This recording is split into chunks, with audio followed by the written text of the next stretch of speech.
Today's video is about the theory of hair removal. Unwanted hair. There are three terms in our textbook that all mean too much hair or unwanted hair: hirsutis, hypertrichosis, and superfluous hair. When you see the word hyper, remember it's excessive or a lot, and remember that trich, T-R-I-C-H, means hair.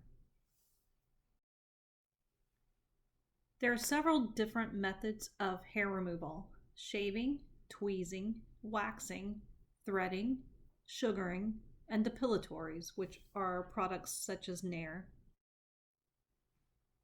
Waxing the brow area. How to do it. The first thing that you always need to do is wash and sanitize your hands. Wax can be either hot or cold. If someone is sensitive to hot wax, you can use cold wax.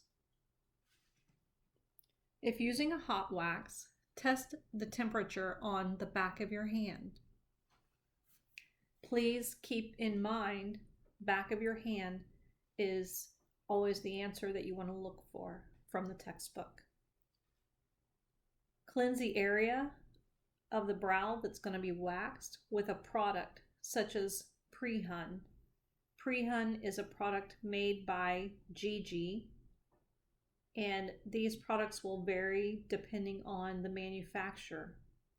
They won't all be called Pre-Hun. It will depend on each product. Consult with your client to make sure that you achieve their desired results. Analyze the brow. So look at the eyebrows, and with an orange wood stick, you're going to make a line that is, we will go over in just a minute on the tweezing slide. Apply the wax at a 45-degree angle in the direction of the hair growth. So when the hair is laying down, you're going to apply the wax to keep the hair laying down. Press the wax strip on by running your finger across the wax strip. Pull the skin tight, and you can spread out your finger and your thumb to pull the skin tight. And then holding it tight, pull the wax strip quickly in the opposite direction of the hair growth. Apply pressure using the wax strip to relieve discomfort. So I would not recommend using your bare finger to apply pressure because there could be blood that comes to the surface after waxing. Once you have completed all of the waxing, you will apply an antiseptic to close the pores. Next, you can apply a soothing lotion or soothing cream. And again, these have different names for each brand of product. Repeat that until you're finished. The antiseptic you will only apply when you're done with all of it, and the soothing cream as well. Compare the brows to make sure that they're even, and remember, never double dip your wax strip. Double dipping your wax strip, or your stick, double dipping your stick can contaminate the wax pot. When you're waxing larger areas, such as the legs, or maybe the arms or underarms, someplace like that, the waxing procedure is more painful. The more coarse the hair is, the more painful it is. And for this reason, you can use what is called an analgesic cream. And again, the name will vary by brand. This will numb the pain somewhat, not completely. Waxing safety and sanitation tips. Do not overlap waxed areas. So once you wax an area, you can put your next application of wax against it, but don't go over it because it can actually cause the skin to peel off. So never overlap areas that you're waxing when you're doing it all in one procedure. Replace the sticks and strips each time you do an application. So you're going to be changing sticks multiple times on one client. Disinfect the work area when you're finished, and make sure that you don't leave any trash laying around. No used wax strips, no used sticks. Everything has to be cleaned and ready for the next client. If there's not a liner in the trash can, replace it before you start. Don't throw the sticks and the strips in the trash can without a liner. That's not a fun job to clean. Make sure to put the lid back on the wax pot when you're finished. Normally you're going to keep the wax pot on medium temperature, but again, you're going to test it on the back of your hand to make sure that it's comfortable for your client. At the end of the day, turn the wax pot off. And one final safety tip on this slide: never tweeze or wax hair from a mole. I believe the reasoning is that this could cause unwanted changes in the mole, and we don't want to cause any changes that could harm our client down the road. Do not reuse wax. If you're using strips, it would be really hard to reuse wax, but there are some cold waxes that you peel off without a strip, and they will have hair and the hair bulb in them. Never reuse them. They have to be thrown away. If wax should accidentally drip in the eyelashes or eyebrows, keep the eyes closed and gently remove with petroleum jelly. So you might have to work it a little bit with your fingers to get it to loosen up, but it will. Never try to pull it with a wax strip, because you don't want to pull the area out that you don't want those eyelashes or eyebrows to be pulled out. So always take them off with petroleum jelly. Always make sure your client keeps their eyes closed during the entire waxing procedure. If your client has discomfort, let's say you do a large area, you could suggest that they use cold compresses to alleviate that discomfort. Do not wax vellus or lanugo hair. According to the textbook, this may cause the hair to lose its softness. I'll explain what vellus and lanugo are in just a little bit. Do not wax skin that has a rash, swelling, hives, abrasions, or skin that is sunburned. This product is made by Gigi. The first one is pre-hun, and this product is used to cleanse the area before you wax. Next is wax off, and this is used to remove any excess wax on the skin.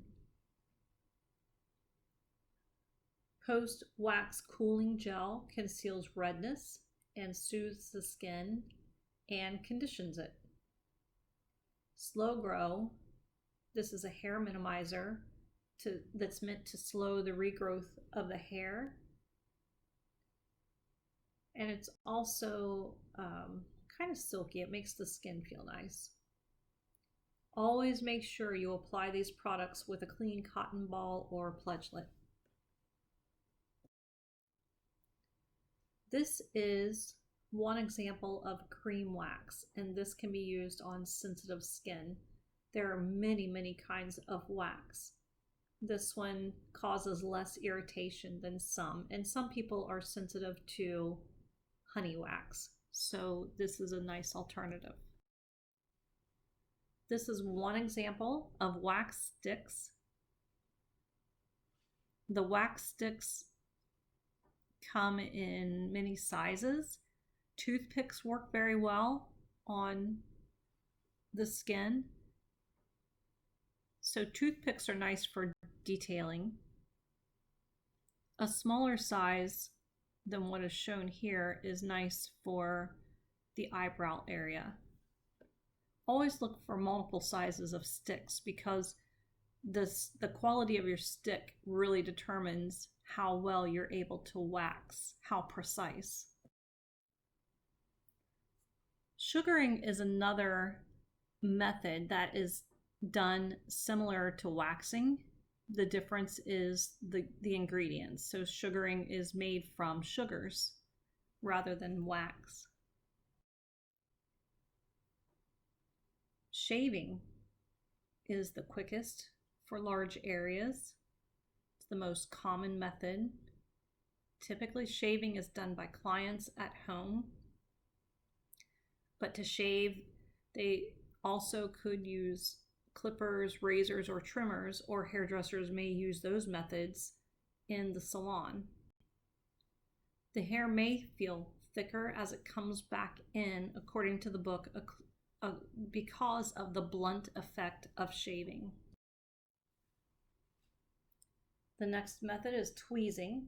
This can be done by the client at home or in the salon by the stylist. This is most commonly used for small areas. This could be used on eyebrows, the lip area, chin, mouth, or any other area that you need to do some detailing. How to tweeze.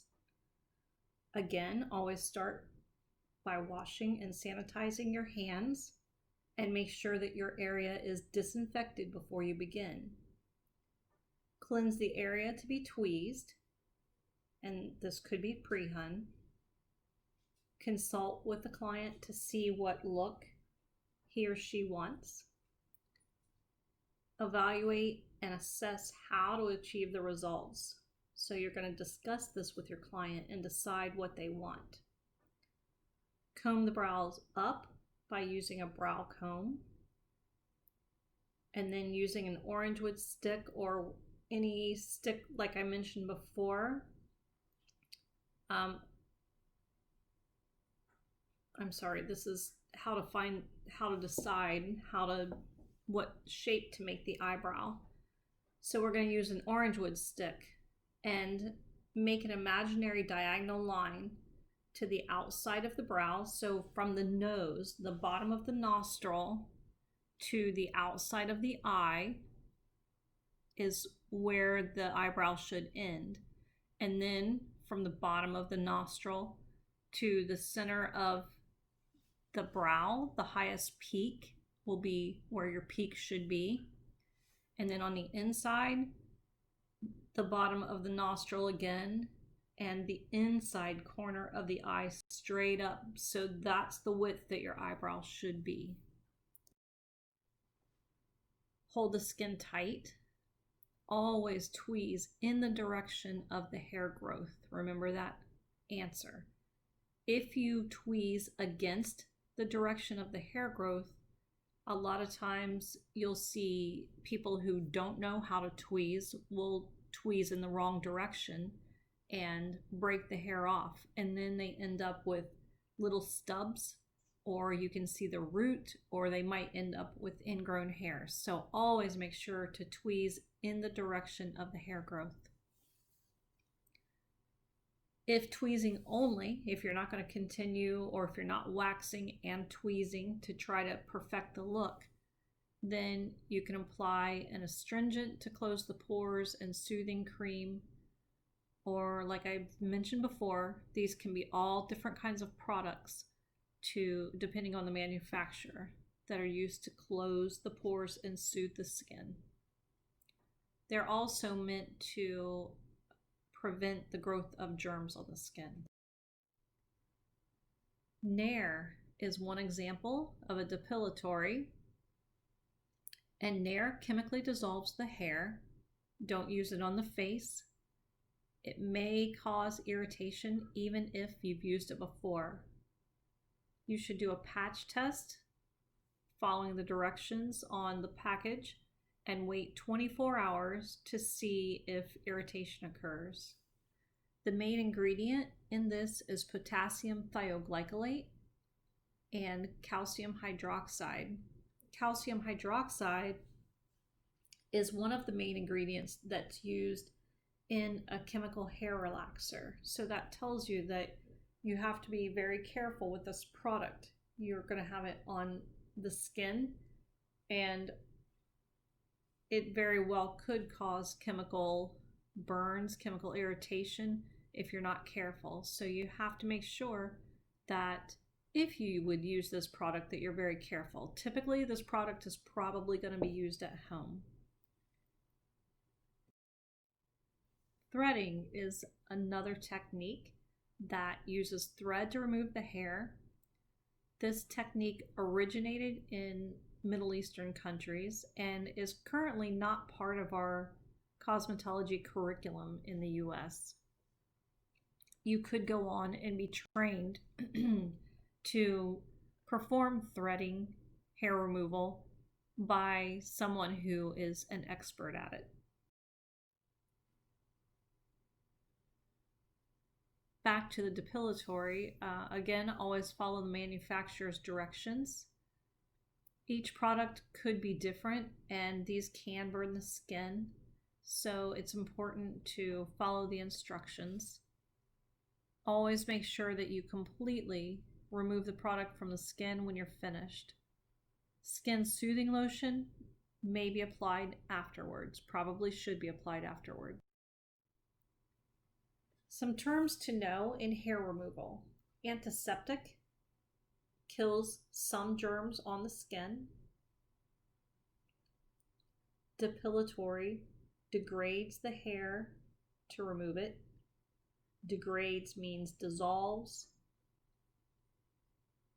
Lanugo is baby fine silky hair that is shed shortly after birth. Vellus hair replaces lanugo, and vellus hair is short, fine, non-pigmented hair found most commonly on women. And then terminal hair replaces vellus around puberty. This is long, thick, pigmented hair such as normal scalp and eyebrow hair. And again, back to our first slide, hirsutis, hypertrichosis, and superfluous all mean too much hair or unwanted hair. One example of a question that I would remember is that chemical depilatory could be used to remove hirsutis, hypertrichosis, or superfluous hair. That's one example of how a question could be asked in this chapter.